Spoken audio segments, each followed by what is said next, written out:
नमस्कार, मैं रवीश कुमार। कश्मीर घाटी में 3 हफ्तों से प्रदर्शन कर रहे कश्मीरी पंडितों ने कहा है कि अगर 24 घंटे के भीतर उन सभी का तबादला जम्मू नहीं किया गया तो वे घाटी से पलायन करेंगे।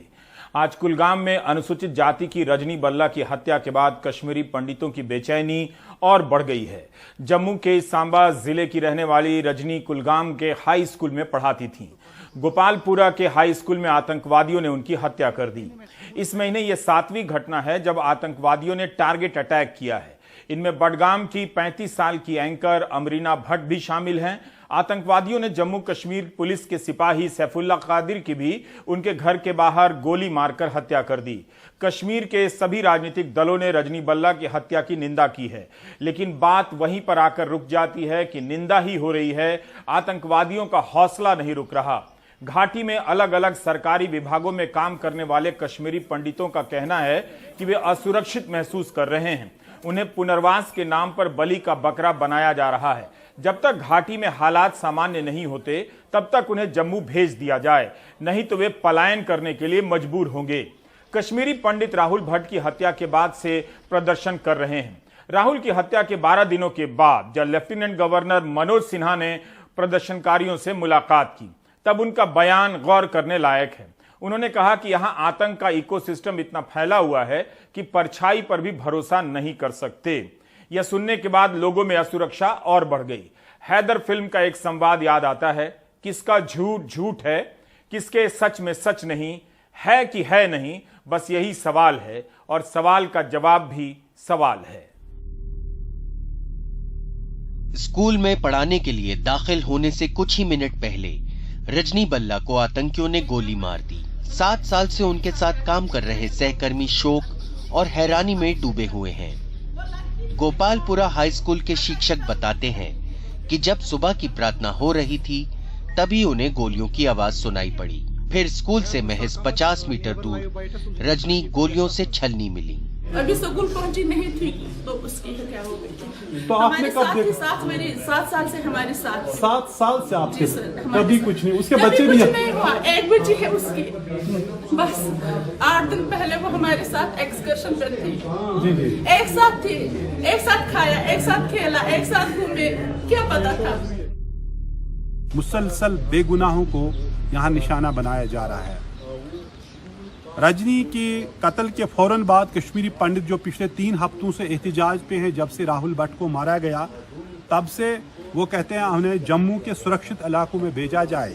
और आज उन्होंने अल्टीमेटम दिया, अगर 24 घंटे तक सरकार ने इसका कोई फैसला नहीं दिया तो वो यहाँ से माइग्रेशन दोबारा करेंगे। 4000 से ज्यादा जो कश्मीरी पंडित जो एम्प्लॉयज हैं प्रदर्शन पे हैं। हत्यारे आए और गोली मारकर भाग गए। पुलिस का कहना है कि वो अपराधियों को किसी कीमत पर नहीं छोड़ेगी, लेकिन ये हर हमले के बाद होता है। कातिल आया भी, मारा भी और उसके बाद भागने में कामयाब हुआ और पुलिस का ये दावा है कि वो उनकी पहचान करेंगे और उनको मारेंगे, लेकिन ऐसा हमेशा हो रहता है। राहुल को भट्ट को मारा गया, कहा उनके कातिलों को पहचाना गया है, उनको मारेंगे। और ये नहीं कि सिर्फ हिंदुओं को मारता, मुसलमानों को भी निशाना बनाया जा रहा है। जैसे पिछले दिनों अमरीना भट्ट एक टीवी आर्टिस्ट को अपने घर में ही मार दिया गया। एक दिन बाद पुलिस ने कहा कि उसके कातिलों को मारा गया, 2 मिलिटेंट उनको मार दिया गया, लेकिन ये बेगुनाहों का कत्ल ये बंद नहीं होता है।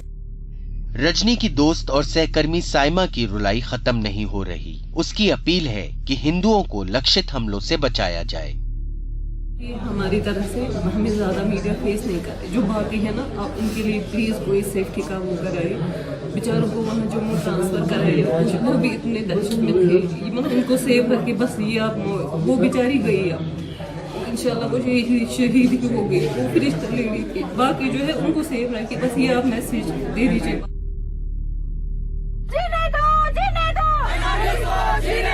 श्रीनगर और कश्मीर के दूसरे हिस्सों में काम कर रहे करीब 4000 कश्मीरी पंडित कर्मचारी आंदोलन कर रहे हैं। उनका कहना है कि उन्हें यहाँ से दूसरी जगह भेजा जाए। इन लोगों ने राहुल भट्ट की हत्या के बाद से ही ड्यूटी पर जाने से मना कर दिया था।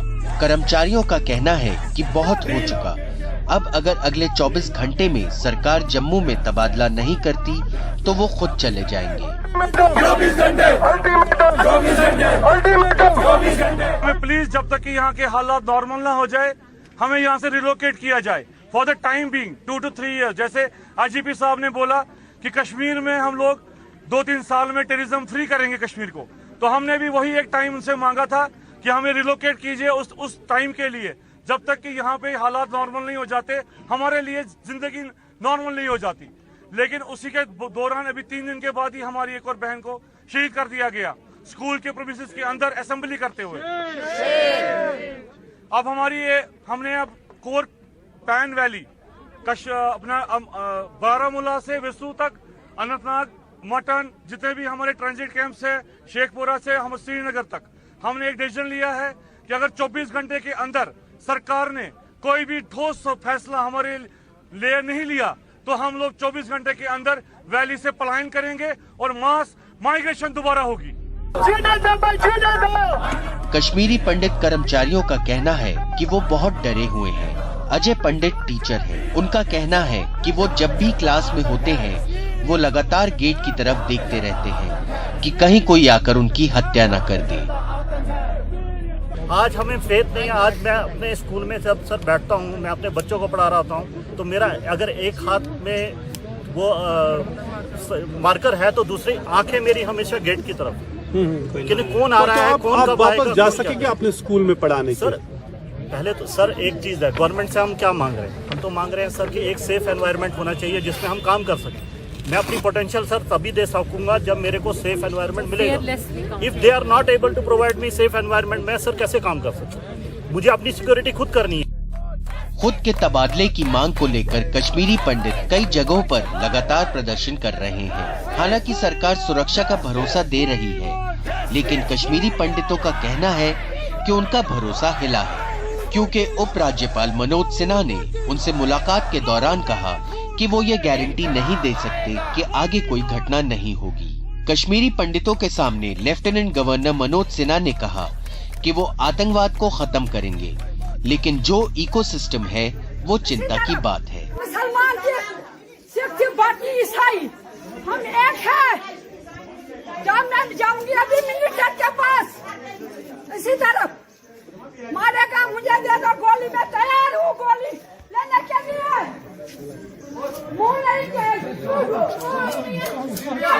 इकोसिस्टम बड़ा मजबूत है और वो ऐसा इकोसिस्टम है कि हो सकता है यहाँ भी कोई हो जो सूचना दे रहा हो, कोई नहीं जानता।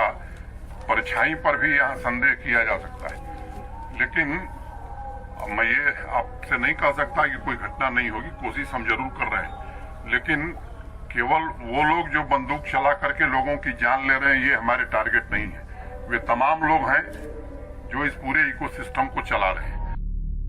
रजनी बल्ला की हत्या के बाद कश्मीरी पंडितों ने हाथों में प्लेकार्ड लिया हुआ है, जिसमें लिखा हुआ है कि लेफ्टिनेंट गवर्नर मनोज सिन्हा, क्या अगला टारगेट मैं हूं? कुलगाम से नजीर मसूदी की रिपोर्ट, एनडीटीवी इंडिया।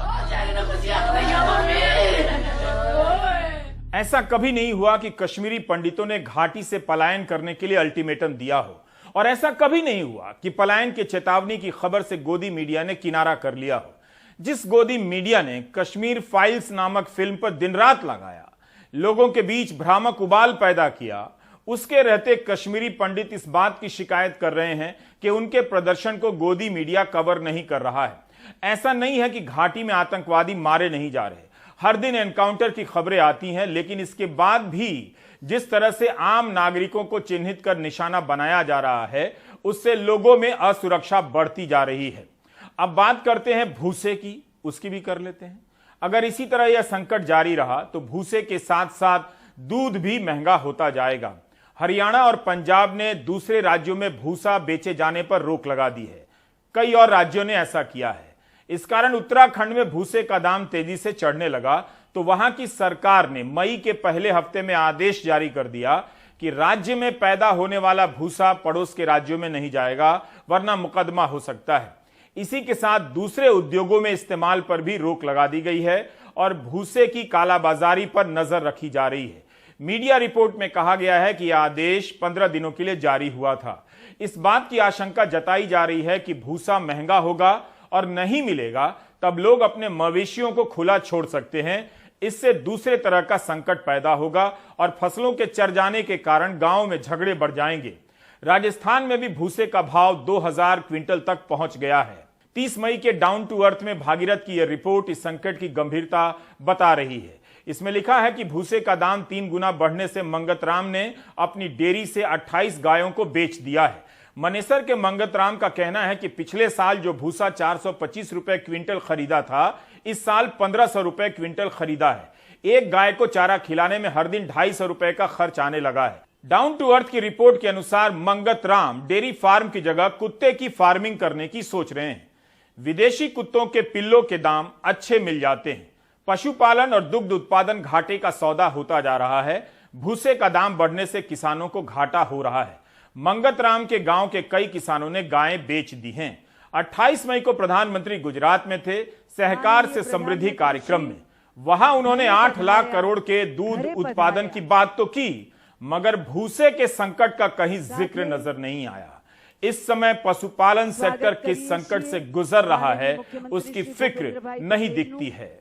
आज भारत एक साल में लगभग 8 लाख करोड़ रुपए का दूध उत्पादन करता है। 8 लाख करोड़ रुपए का दूध, और प्रमुखतया ये कारोबार ज्यादातर हमारी माताएं बहनें संभालती हैं। उसकी दूसरी तरफ जरा देखिए, गेहूं और धान का बाजार अगर हम मिलाकर के देखें तो वो दूध उत्पादन से भी कम है। यानी दूध अगर 8 लाख करोड़ का है तो गेहूं और धान का टोटल उससे भी कम है। आप देखिए दूध उत्पादन में हमारे देश ने कितनी बड़ी ताकत खड़ी की है। इसी तरह हम पशुपालन के पूरे सेक्टर को देखें तो ये 9.5 लाख करोड़ रुपए से अधिक का है। ये भारत के छोटे किसानों, भूमिहीन श्रमिकों के लिए बहुत बड़ा संबल है। भारत के छोटे किसान अगर पशुपालन सेक्टर को मजबूती दे रहे हैं तो भूसे के दाम बढ़ने से उन पर जो तूफान आ रहा है उसका भी जिक्र होना चाहिए था। पशुपालक लगातार कह रहे हैं कि उनकी कमाई घट रही है। अब अगर भूसा 3 गुना महंगा होगा तब तो गाय रखना ही मुश्किल हो जाएगा। इसका असर दूध के दामों पर भी पड़ सकता है। अगर भूसा न खरीद पाने के कारण किसान अपनी गाय हटा रहे हैं या कम दाम में बेचने के लिए मजबूर हो रहे हैं तो यह बहुत बड़ी खबर है। इससे तो ग्रामीण अर्थव्यवस्था की रीढ़ ही चरमरा रही होगी। पशुपालन के सहारे ही खेती किसानी का बड़ा हिस्सा सहारा पाता है। यह खबर 27 मई के अमर उजाला में छपी है। बलिया के एक सरकारी स्कूल में भूसा रखने का गोदाम बनाया गया है। एक वीडियो वायरल होने की यह खबर है कि क्लासरूम में भूसे रखे हैं। 19 मई की पत्रिका में लखनऊ से खबर छपी है कि भूसा 3 गुना महंगा हो गया है। बुंदेलखंड में भूसे का संकट और विकराल है। इस कारण वहां दूध का भाव 80 रुपए तक पहुंच सकता है। जाहिर है भूसा महंगा होगा तो दूध भी महंगा होगा। अभी तक दूध 55-56 रुपए लीटर मिला करता है, लेकिन पत्रिका में छपा है कि 80 रुपए तक पहुंच जाए तो आश्चर्य की बात नहीं। हापुड़ के दुग्ध उत्पादक नईम का कहना है कि वे अभी ही 70 रुपए लीटर दूध बेचने लगे हैं। इससे कम में दूध की लागत या पशु की लागत नहीं निकल रही है। पहले हमें भूसा 700 रुपये कुंटल मिल जाता था। अच्छा, 700 रुपये में हमारा सेव होता था। भूसे का रेट हो गया 1400 रुपये कुंटल। अब मेरी ही 30 भैंसें थी, मैं 30 में 10 भैंसें बेच चुका हूँ। बाकी नहीं बेचने की मतलब लगा हुआ हूँ, बेच दूँगा। क्यों ऐसा क्यों बेच रहे हैं आप पैसों को? औसत नहीं आ रहा है। पहले 50 रुपये 55 रुपये दूध बिकता था हमारे यहाँ। अब 60 रुपये 65 रुपये दूध बिकने में औसत नहीं आ रहा, जिसकी वजह से डेयरी बंद करनी पड़ गई। अच्छा, पहले आप भूसा कितने दिन पहले आपने 700 रुपये खरीदा था? जब ये गेहूँ करते थे तब भूसा 700 रुपये दिया था, और इस बार अब 1400 रुपये कुंटल पड़ेगा। महानगरों में पैकेट में मिलने वाला दूध अभी 80 रुपए लीटर नहीं हुआ है, 60 रुपए से कम ही है। लेकिन इस दबाव को पशुपालक कब तक झेल पाएंगे? उनकी लागत बढ़ेगी और कमाई कम होती जाएगी। मार्च और अप्रैल से ही भूसे का संकट दिखने लगा था। आमतौर पर भूसा 500 से 700 रुपए क्विंटल मिल जाता है। लेकिन यूपी में यह 1300 से 1500 रुपए क्विंटल तक पहुंच गया है। इस कारण सरकारी गौशालाओं के लिए भी संकट आ सकता है। इससे निपटने के लिए जिला प्रशासन के अधिकारियों कर्मचारियों को भूसा जमा करने के लक्ष्य दे दिए गए हैं कि इतना क्विंटल भूसा जमा करना है। एक लिखित आदेश में दिखता भी है कि हर अधिकारी के आगे लिखा है कितना क्विंटल भूसा जमा करना है। जब इसकी खबरें मीडिया में आने लगी तो आदेश में संशोधन किया गया। कहा गया कि जो दान में भूसा देना चाहे उसी से लें, लेकिन जब रेट इतना ज्यादा हो तो कोई भी किसान भूसा बेचना चाहेगा, दान नहीं देना चाहेगा। 21 मई को यूपी के मुख्यमंत्री कार्यालय ने अपने इस ट्वीट में कहा है कि पशुपालन विभाग के कार्य में व्यापक सुधार की आवश्यकता है। विभाग में शासन स्तर के अधिकारियों को जनपदों के नोडल अधिकारी के रूप में फील्ड में भेजा जाए।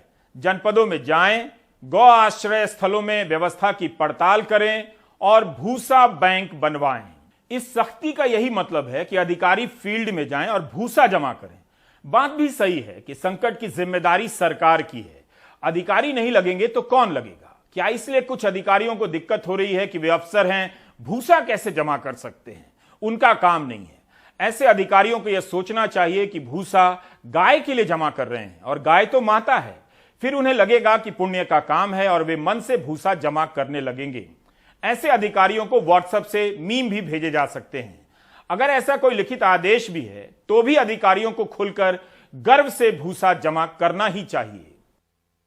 दान के भूसे से लदी बैलगाड़ी की अगुवाई करने खुद टुंडला के एसडीएम आए हैं। फिर फोटो खिंचाकर 2 पुलिस कर्मियों की सुरक्षा में भूसे की बैलगाड़ी गौशाला में दाखिल हो जाती है। यही नहीं, उत्तर प्रदेश में इस वक्त भूसे पर नाना प्रकार के सरकारी फरमान जारी हो रहे हैं। मसलन पशुधन विभाग ने सभी जिलाधिकारियों को पत्र लिखा कि सभी जिलाधिकारी से 2 लाख टन भूसा दान में मिलने की उम्मीद की जाती है। फिरोजाबाद के जिलाधिकारी ने 18 मई को 100 से ज्यादा सरकारी कर्मचारियों को सैकड़ों कुंटल भूसा दान में लाने का लक्ष्य दे दिया। जबरन भूसा दान लेने पर जब हो हल्ला मचा तो फिर 26 मई को आदेश में नरमी दिखाते कहा गया कि बाजार में भूसा दान के लिए ही नहीं मिल पा रहा है, इसलिए स्वेच्छा से किसानों से भूसा दान में लिया जाए। संत कबीर नगर में जिला बेसिक शिक्षा अधिकारी ने पत्र में लिखा कि प्राथमिकता के आधार पर सभी से 1-1 क्विंटल भूसा दान लिया जाए। लखनऊ के मुख्य पशु चिकित्सा अधिकारी ने तो फरमान निकाल दिया कि हर पशु चिकित्सा अधिकारी प्राथमिकता के आधार पर 20 क्विंटल भूसे को गौशाला पहुंचाए, वरना आप खुद जिम्मेदार होंगे। इसके अलावा कई मौखिक आदेश भूसे को लेकर दिए गए हैं। ज़्यादातर जनपदों में उपरोक्त योजना के अंतर्गत हजारों कुंटल भूसा एकत्रित किया जा चुका है। कुछ जनपदों में इस संबंध में भारी विसंगतियां सामने आ रही हैं, जिसमें फतेहपुर, फिरोजाबाद, गोरखपुर जनपद शामिल हैं। व्यक्तिगत रूप से लक्ष्य दिए जाने के कारण कर्मचारियों अधिकारियों में भारी रोष है। एक बैठक मीटिंग में थे, डीएम साहब भी थे, सभी अधिकारी हमारे साथ बैठे हुए थे। उसमें बात आई कि सभी लोग मिलजुल कर भूसा दान करें, पर उसकी पहल कोई नहीं कर रहा था। तो जब भी बेटी का जन्मदिन आया तो मैंने क्यों ना इस पहल को किया जाए, और जब पहल की उसके बाद आज पूरे जनपद में लोग भूसा दान कर रहे हैं। लेकिन सरकारी कर्मचारियों से भूसा दान में क्यों लिया जा रहा है, ये जानने के लिए हम पहले फिरोजाबाद के श्रीनगर गौशाला पहुंचे। यहाँ पीडब्ल्यूडी इंजीनियर्स के दान का भूसा पहुंच चुका है। आज दिनांक 25/5/22 को ऊंट गाड़ी से भूसा आया 12 कुंटल 25 किलो निर्माण खंड 2 लोक निर्माण विभाग पीडब्ल्यूडी फिरोजाबाद द्वारा गौशाला में दान किया गया। इस सरकारी गौशाला में 60 से ज्यादा गायें हैं। हर गाय पर 30 रुपए रोज सरकार देती है, लेकिन दान का भूसा अगर न मिले तो क्या इन गायों का पेट भरेगा? गौशाला के केयर टेकर का जवाब सुने। मैं मानता हूँ साहब 30 रुपए से इनका पेट नहीं भर पाएगा। अच्छा। क्योंकि 30 रुपए से मैं 100 रुपए का तो एक टाइम में भूसा खा जाती हूँ, जो दोनों टाइम में, और सरकार के द्वारा 30 रुपए का आ रहा है। अब भूसा भी महंगा हो गया। भूसा भी महंगा है, 17 रुपए 15 रुपए किलो के हिसाब से आता है। उत्तर प्रदेश में भूसे का संकट कितना गंभीर है, इसका अंदाजा आप इसी से लगा सकते हैं कि बाजार में गेहूं 2000 रुपए क्विंटल है और भूसा 1400 से 1600 रुपए क्विंटल तक। आजादी के बाद पहली बार भूसे की महंगाई ने कैसे किसानों के पशुपालन का अर्थशास्त्र बिगाड़ दिया है, इसको जानने के लिए हम चलते हैं फिरोजाबाद के भड़ौला गांव। भूसा कोई कहे दान देने के लिए तो दोगे आप? भूसा है अपने पशुओं के लिए नहीं है, दान कहाँ से देंगे? अच्छा। यहाँ आलू की पैदावार अधिक होती है, इस क्षेत्र में गेहूं कम होता है वैसे भी।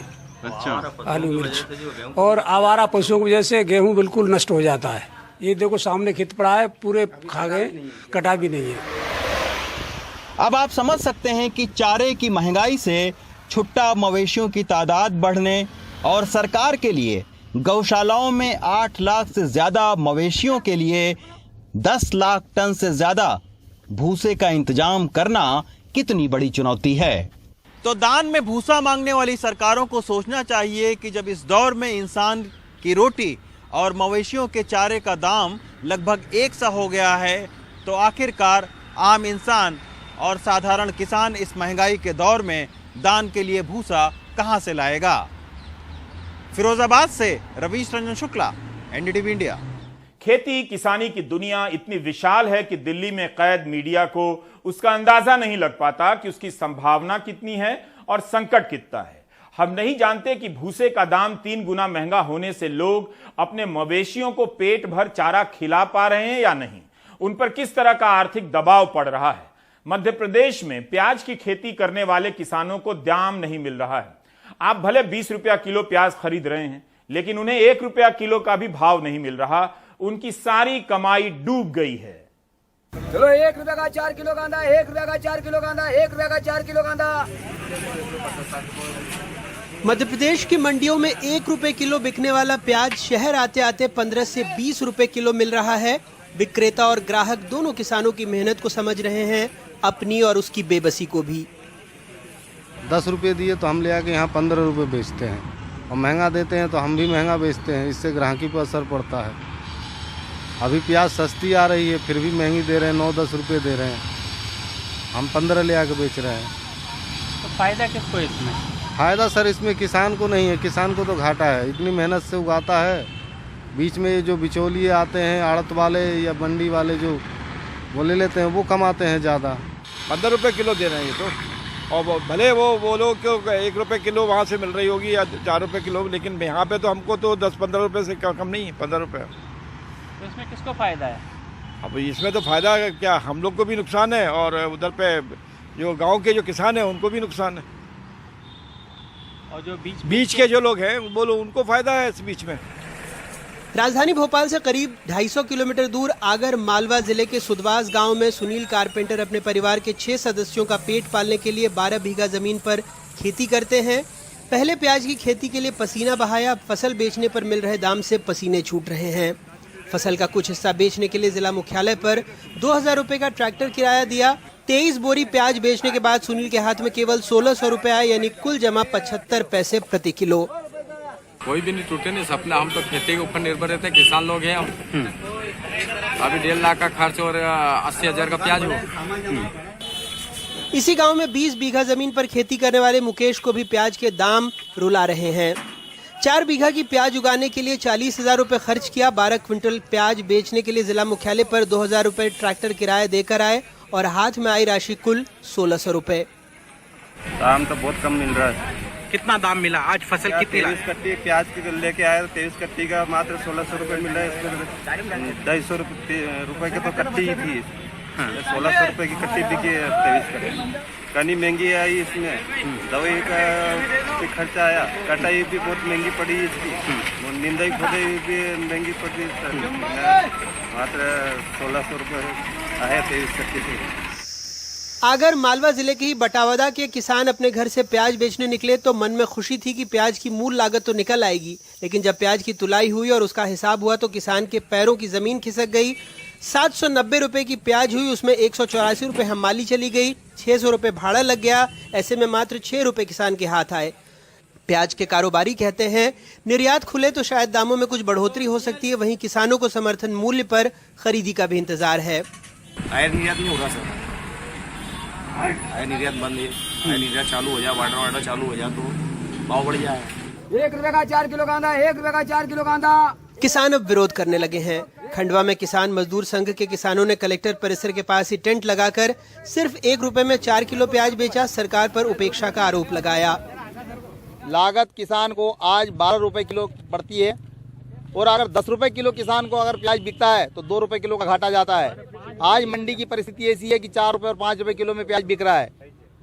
ऐसी परिस्थिति में किसान को जहर खाने के अलावा कोई चारा नहीं बचा, क्योंकि आज जितना वो मजदूरों को मजदूरी देता है वो भी मंडी से पैसा वसूल नहीं होता। किराया, भाड़ा, ट्रांसपोर्टिंग, कट्टे का खर्चा और मजदूरों की उखड़ाई लेबर, ये खर्च नहीं पूर्ति कर पाता इस रेट में। मध्य प्रदेश में प्याज का रकबा लगभग 1,80,000 हेक्टेयर और उत्पादन 50 लाख टन है। 269 मंडियां हैं, 200 से ज्यादा में प्याज की खरीदी होती है। प्रतिदिन की औसत आवक 85 से 98,000 क्विंटल तक है। प्याज की नई फसल आने के बाद से ही मंडियों में अचानक इसकी कीमतों में गिरावट देखी गई है। किसान प्याज लेकर मंडी में रोज आ रहे हैं, लेकिन कीमतों को सुनकर हैरान परेशान हो रहे हैं। मंदसौर आंदोलन के बाद कभी सरकार ने प्याज 6 रुपए तो कभी 8 रुपए में खरीदा है। वजह चाहे जो भी हो, लेकिन इस बार एक बार फिर कम कीमतों की वजह से किसान रो रहा है और ये सब जानते हैं कि कई बार इन आंसुओं ने सरकारों को भी रुलाया है। आगर मालवा से जफर मुल्तानी, खंडवा से निशात और भोपाल से कैमरा पर्सन रिजवान खान के साथ अनुराग द्वारी, एनडीटीवी इंडिया।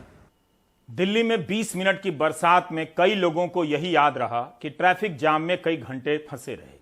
कुछ लोगों को यही याद रहेगा कि उनकी कार पर पेड़ गिर गया, कुछ को याद रहेगा कि पेड़ गिरने से बिजली चली गई। किसी को याद नहीं रहेगा कि जलवायु संकट दस्तक देकर गया है और लोग बार बार भूलते जा रहे हैं। नई दिल्ली नगर पालिका के वानिकी के निदेशक ने इतिहास की नई सीमा ही खींच दी है। अपने बयान में उन्होंने कहा है कि एनडीएमसी के इतिहास में ऐसा प्राकृतिक हादसा कभी नहीं हुआ। यह अच्छा है। इस तरह से अगर हम जलवायु संकट और उसके हादसों को पूर्वी दिल्ली, दक्षिण दिल्ली, मेरा मोहल्ला, आपके मोहल्ले के इतिहास में बांट दें तो संकटों को याद रखने से दिल्ली मुक्त हो जाएगी। पेड़ों के गिरने के कारणों में केवल हवा की रफ्तार नहीं बल्कि दूसरे कारणों की भी भूमिका है। उस ईंट और सीमेंट का भी इतिहास कहा गया जिसे पेड़ों की जड़ों के चारों तरफ लपेट दिया गया ताकि उनकी जड़ें कमजोर होती जाएं। पिछले साल कोलकाता में अम्फन तूफान आया, हजारों पेड़ क्षतिग्रस्त हो गए और सैकड़ों उखड़ गए। दिल्ली में 100 के करीब या उससे ज्यादा पेड़ क्षतिग्रस्त हुए हैं और उखड़ गए हैं। जरूरी नहीं कि तूफान हर शहर और हर नगर पालिका में जाकर बताए कि ऐसा हो सकता है।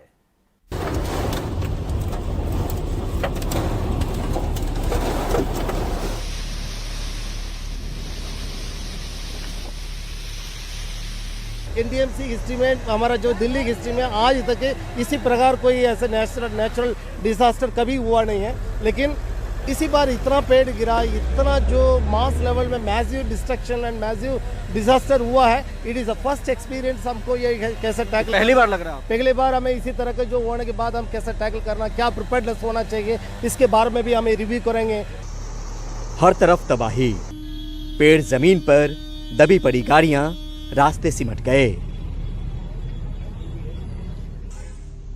रास्ते घंटों बंद पड़े रहे। राजधानी दिल्ली में इससे पहले ऐसा वाकया दिखा नहीं था। केवल नई दिल्ली इलाके में 77 पेड़ जड़ से उखड़ गए और पेड़ों की 58 शाखाएं भी टूट गईं। रोड तो क्लियर कर दिया, लेकिन जो किनारे में सारे ठेना है अभी भी वरना सारे। कितना वक्त लगेगा उसमें हटाने में आपको? एक 2 दिन 3 दिन चाहे कितना? इमेजिनेबल, हमें से हमारा नॉलेज अभी भी दूर था, इसी प्रकार कभी हुआ नहीं है। हम तो पहले कितना बार भी हुआ था, इसके हम आसाम में टैकल किया। This is the first time we are experience such kind of the massive and natural disaster in NDMC area, and I hope we will definitely clear all those things within the couple of days. Traffic को लेकर भी लोगों की परेशानी बढ़ी रही। पेड़ के सड़क पर गिरने की वजह से नई दिल्ली का कस्तूरबा गांधी मार्ग करीब 15 घंटों तक पूरी तरह बंद रहा। नेशनल डिजास्टर रिस्पांस फोर्स की टीम भी आ चुकी है हमारे साथ, हॉर्टिकल्चर की टीम भी है, डिजास्टर मैनेजमेंट अथॉरिटी है उसकी टीम है, हमारी डिजास्टर मैनेजमेंट की टीम्स है। जो हमारे पास रिजर्व स्टाफ था उसको भी हमने रोप इन कर दिया है और सुबह 6 बजे से रात के 5 बजे तक तो कार्रवाई हुई है। 1 घंटा हमारे स्टाफ ने रेस्ट लिया है फ्रेशन अप होने के लिए, और 6 बजे से फिर से दिल्ली पुलिस ट्रैफिक स्टाफ जो है वो मौजूद है रोड पर, ताकि जल्दी से जल्दी रोड क्लियर करवाया जाए और लोगों की असुविधा दूर की जाए। उधर जामा मस्जिद के गुंबद के कलश को भी आंधी तूफान की वजह से नुकसान पहुंचा, कुछ लोग जख्मी हो गए। शाही इमाम ने कहा कि मरम्मत का काम जरूरी है, जो पिछले 4 सालों से नहीं हो सका है। ये कलश जो कल तूफान आया था दिल्ली में, उसमें गिर गया। उसके गिरने की वजह से कुछ लोग जख्मी भी हुए कल यहाँ पर, और वजन भी इसका बहुत ज़्यादा था। 3 टुकड़ों में ये गिरा है, 2 टुकड़े तो नीचे गिर गए और 1 टुकड़ा अभी भी ऊपर लटका हुआ है जी। इसलिए मैं आज DGSI को लेटर लिख रहा हूँ कि क्योंकि एक्सपर्ट उन्हीं के पास हैं, वो आएँ और इसको उतारें, उतारने के बाद दोबारा इसके रिपेयरिंग वगैरह करके इसको वहाँ पर लगाएं। बारिश और तूफान से बिगड़े हालात को पटरी पर लाने की कवायद फिलहाल चल रही है। नई दिल्ली से परिमल कुमार, NDTV इंडिया। क्या ज्ञानवापी मस्जिद परिसर के मामले में छल कपट का सहारा लिया जा रहा है ताकि अदालत के फैसले से पहले जनमत के निर्माण के जरिए फैसले का माहौल बना दिया जाए? जब वादियों को यह वीडियोग्राफी इस हलफनामा के साथ दी गई कि वो वीडियोग्राफी को लीक नहीं करेंगे, तो वीडियोग्राफी की तस्वीरें और वीडियो चैनलों पर कैसे चलाई गईं, अखबारों में किस तरह से छप गईं? क्या अदालत इसकी जांच कराएगी और दोषियों को सजा देगी? अजय सिंह की ये रिपोर्ट। इन 4 सीलबंद लिफाफों में ज्ञानवापी मस्जिद की वीडियोग्राफी और फोटोग्राफी की पेन ड्राइव है।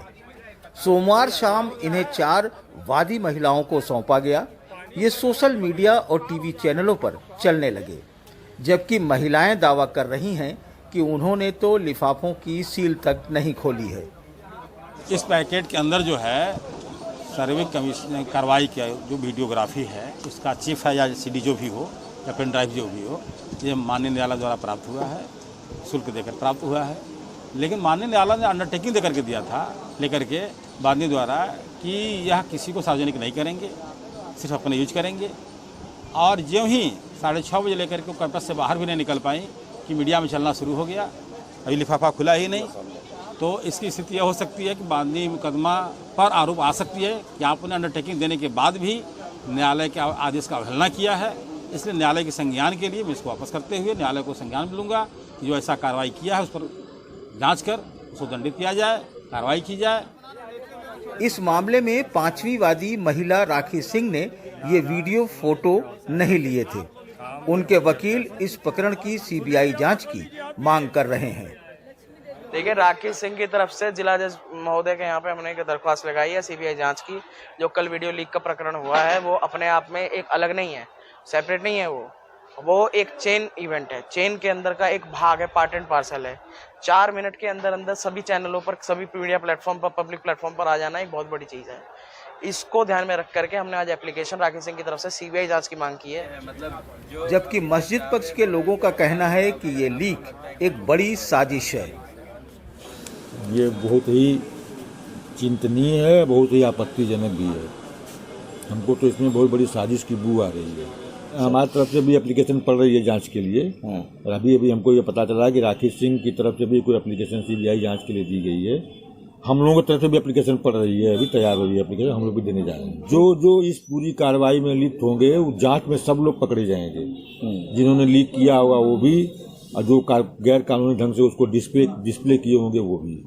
ज्ञानवापी सर्वे रिपोर्ट पहले भी लीक होती रही है, लेकिन अदालत में हलफनामा देने के बाद इसका लीक होना ज़्यादा गंभीर मामला है। अब इस मामले की सुनवाई 4 जुलाई को होगी, लेकिन बड़ा सवाल ये है कि क्या तब तक ये लीक वीडियो मीडिया में चलता रहेगा और इस पर बहस होती रहेगी, या फिर अदालत इस पर रोक लगाएगी। वाराणसी से पुरुषोत्तम के साथ अजय सिंह, NDTV इंडिया। इन खबरों के बाद अगर आप थोड़ा रिलैक्स होना चाहते हैं तो अखबारों में उन विज्ञापनों को देखा कीजिए जिनमें सरकार की उपलब्धियों के आंकड़े छपा करते हैं। उन्हें पढ़ते हुए लगेगा कि अब कुछ बाकी ही नहीं है, जो लिखा है, जो छपा है, सब हो चुका है। बाकी ये जो खबरें हमने दिखाई, मान लीजिए कि किसी ऐसे उपन्यास का हिस्सा है जिसे इंटरनेशनल पुरस्कार मिलने पर प्रधानमंत्री तक ने बधाई नहीं दी है। आप ब्रेक ले लीजिए।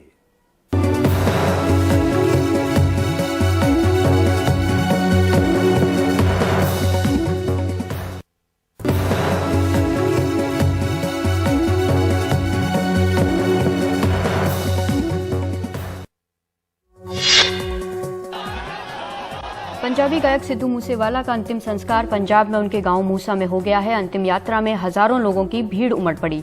उनके चाहने वालों का कहना है कि उनके कत्ल करने वालों को कड़ी सजा होनी चाहिए। रोते बिलखते लोगों ने कहा कि सिद्धू मूसेवाला बड़े दिल वाले थे। वो हर इंसान से मिलते थे। जिस ट्रैक्टर पर उन्होंने खुद डिजाइन करवाया था, उसी ट्रैक्टर में उनकी अंतिम यात्रा निकाली गई। उनके पार्थिव शरीर के अंतिम दर्शन के लिए भीड़ उमड़ पड़ी। घरों की छत पर, पेड़ों पर चढ़कर लोग उनके अंतिम दर्शन कर रहे थे। पंजाब से बाहर के भी कई युवा उनके अंतिम संस्कार में पहुंचे। सिद्धू मूसेवाला केस में गैंगस्टर लॉरेंस बिश्नोई का नाम सबसे ज्यादा सामने आया है। सिद्धू मूसेवाला के पिता ने भी लॉरेंस बिश्नोई पर आरोप लगाया। अब उससे दिल्ली पुलिस की स्पेशल सेल पूछताछ करेगी। दिल्ली पुलिस की स्पेशल सेल ने उसे रिमांड पर लिया है। उसके एक दूसरे मामले में अदालत के निर्देश पर रिमांड पर लिया गया है। स्पेशल सेल की टीम लॉरेंस बिश्नोई को तिहाड़ जेल से लेकर निकल चुकी है। अब उससे सिद्धू मूसेवाला केस में भी पूछताछ होगी। वहीं सिद्धू मूसेवाला मर्डर केस में एक गिरफ्तारी हुई है।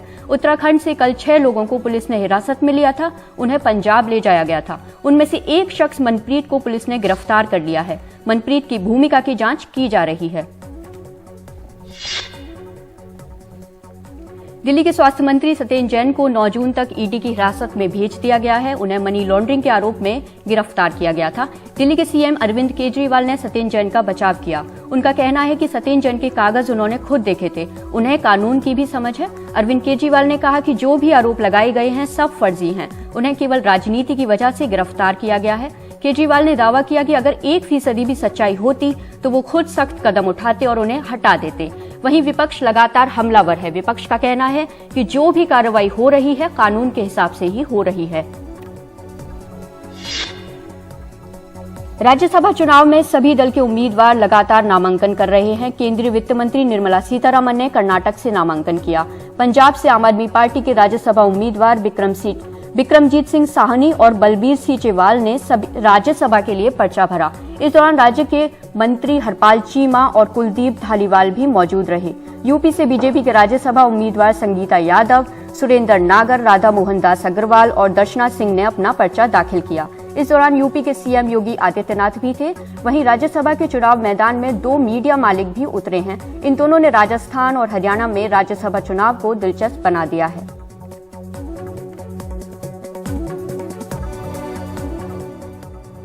आप देख रहे थे प्राइम टाइम। नमस्कार।